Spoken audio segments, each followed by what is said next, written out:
Il mio primo com, una mia amica, montarla. Sei fioi, in piazza. Se arriva qualcuno sei morto. Oddio. Ero su in piedi, sta sentato. Giù sui manubri. Salta sui tombini. Finito. Beh fioi, cose da morire così. WhatsApp la Drunkolers. Visto le giornate estive, nonostante siamo quasi a novembre e probabilmente non nevicherà mai più, evviva Gesù, Madonna.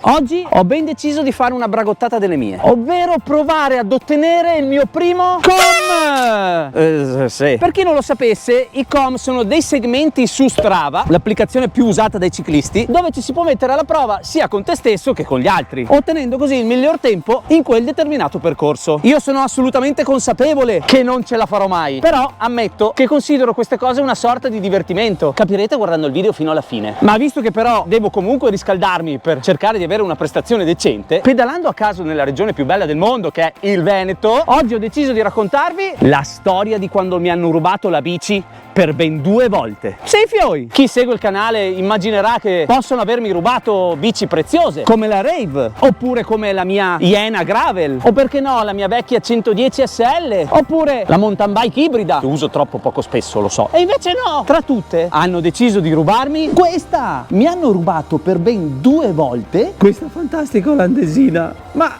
vi rendete conto? Lo so che è bellissima e che poteva far gola a molti. Ma torniamo a noi. Quella bici ha un valore affettivo straordinario, tant'è che la posseggo da più di 20 anni e nel tempo ha subito modifiche e riparazioni molto più costose della bici stessa. Ma avete presente quando avete nel cuore qualcosa che sapete benissimo che non ne vale così la pena, ma che non riuscite ad abbandonare? Quella è la mia bici. Come avete potuto vedere, è talmente bella e particolare che la prima volta mi è stata rubata esattamente qui. In pratica l'avevo lasciata su questo portabici con tanto di lucchetto chiuso, in pieno centro storico, con la telecamera lì. Ebbene, tornato a casa da una nottata movimentata, ero in compagnia di una mia amica. Avrei dovuto montarla sul manubrio. Montarla.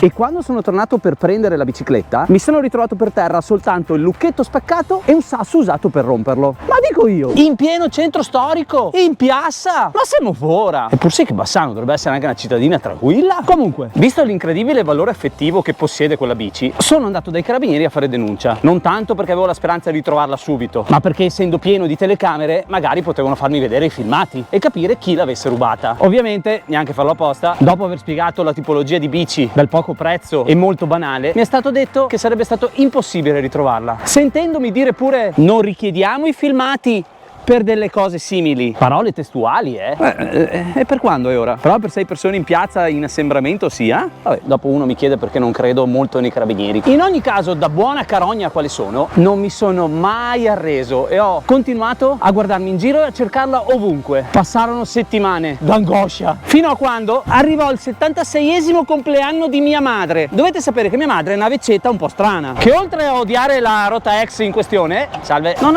di là, bravo Roby, è magrissima e mangia pochissimo, tipo passerottino. Però una volta all'anno, il giorno della sua natività, chiede sempre di andare al McDonald's. Sì, se una volta all'anno vuole un panino non è che posso farci niente, bisogna accontentare la mamma. Pensate che avevo anche provato a proporle un altro fast food, il Burger King, ma niente, lei voleva il McChicken. Destino, avanti ora. Assolutamente per caso, dopo aver parcheggiato la macchina, ho notato una certa somiglianza in una bicicletta davanti all'entrata. Proprio lì.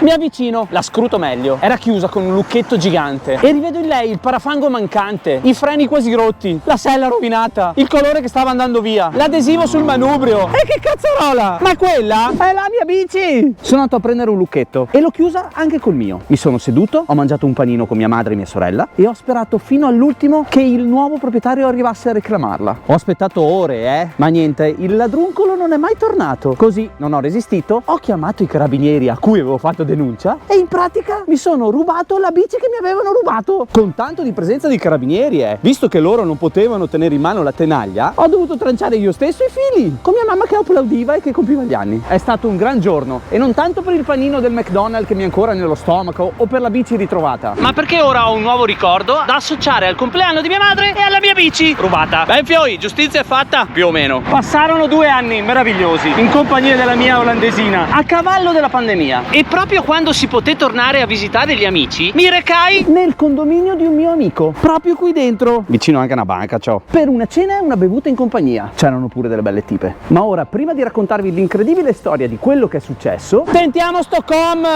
Beh, sì, convintissimo. L'ho trovato per caso in uno dei miei giri tra le zone di Bassano del Grappa e Marostica, e come ormai ben sapete io non sono un fan dei tempi e delle prestazioni. Di certo non lo faccio per quello, ma per la birra e la mona, e vabbè, tutte e due. Però ogni tanto mi piace guardare Strava, soprattutto per i nomi geniali che vengono dati ai segmenti. La creatività umana in quei casi è qualcosa di eccezionale, e quando ho intravisto questo ho capito che doveva essere mio. Sì. Ed è qui, allo scoccare del 43esimo chilometro e della quinta birretta consumata, forse sono andato un po' lungo, butto giù un gellino Enervit gusto Jägertee, buonissimo, e mi preparo a dare tutto. Inizia fra poco. Eccolo, fioi. Partito il com della vita. Madonna, madonna, quanto sto spingendo. Non so la curva qua bisogna stare attenti, se arriva qualcuno sei morto. Non dovevo toccare i freni, lo so. Dai Robby, su in piedi, spingi, sta sentando un TFP. Maria, sento già i quadricipiti che esplodono. Altra curva secca qua senza freni, vai casato. Ciao. Dai adesso in piano, alla canna. Ti mancano 700 metri. Forse sei partito un pelino presto, anche perché qui c'è uno strappetto in salita. Oddio, non agappa più. Robby, su in piedi, dai tutto adesso, sta sentando, spingi l'annibali, non finisci più. 400 metri, le gambe mi vanno a fuoco. 300, dai in piedi, dai tutto adesso, non ce la fai più. Volata alla Pennati, giù sui manubri. Oddio, curva secca con asfalto un po' rovinato, salto sui tombini, posizione aerodinamica, 100 metri, sei a 600 battiti. Oh, finito. Beh, fioi, fase da morire così, quasi 2 chilometri ma violenti, non respiro più. Immagino che ora voi siete curiosi di sapere sia di come mi è stata rubata la bici la seconda volta, e sia se abbia ottenuto il com tanto sperato e di cosa si tratta. Ma per saperlo c'è solo un modo.